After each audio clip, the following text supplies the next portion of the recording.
एक जंगल में एक बंदरिया रहती थी। बंदरिया आजकल बहुत ज़्यादा परेशान रहने लगी थी क्योंकि इंसानों ने जंगल के सारे फल तोड़कर बेच दिए थे।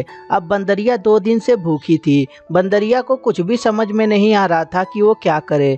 तभी बंदरिया, इंसान भी कितना बेमतलबी होता है, एक भी फल मेरे लिए नहीं छोड़ा। हे भगवान, मैं क्या करूं, मैं कहां जाऊं?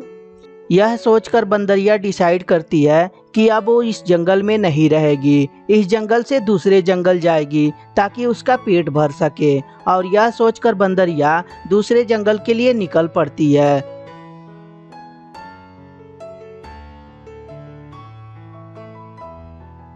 थोड़ी दूर जाते ही दूसरा जंगल आता है। जब उस जंगल का नज़ारा देखती है बंदरिया तो शॉक हो जाती है और बोलती है, इंसानों ने तो इस जंगल को पूरी तरीके से काट दिया है, जहाँ पे अच्छे अच्छे फल लगा करते थे। अब मैं क्या खाऊंगी?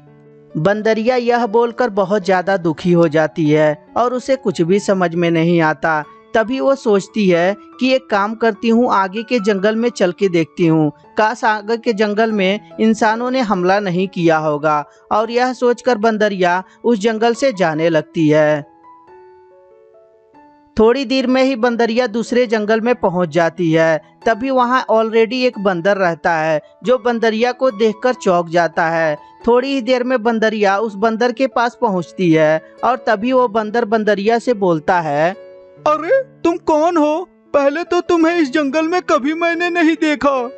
हाँ, मैं अभी अभी इस जंगल में आई हूँ। पहले मैं इंसानों के बस्ती में रहा करती थी। वहाँ पे मीठे मीठे फल लगते थे और उन्हें खाकर अपना गुजारा करती थी। परंतु इंसानों ने सारा फल तोड़कर बेच दिया और साथ में जंगल को काटकर नष्ट भी कर दिया। इसीलिए मैं घबराई हुई यहाँ पे आई हूँ।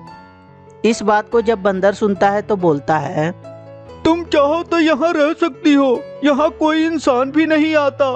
और यहाँ बगल में ही एक बहुत ही मीठा पेड़ है जहाँ पे मीठे मीठे फल लगते हैं। मैं उसी फल को खाकर यहाँ गुजारा करता हूँ। तुम भी मेरे साथ रहोगी तो मुझे बहुत अच्छा लगेगा, क्योंकि मैं बहुत दिन से यहाँ अकेला ही हूँ।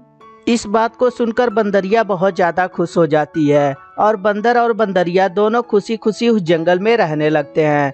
तो दोस्तों, अगर जो ये कहानी आपको अच्छी लगी हो तो कृपया लाइक कर दें और हमारे चैनल को सब्सक्राइब करके घंटी भी दबा दें। और हाँ दोस्तों, अपने दोस्तों के साथ शेयर करना ना भूलें। धन्यवाद दोस्तों।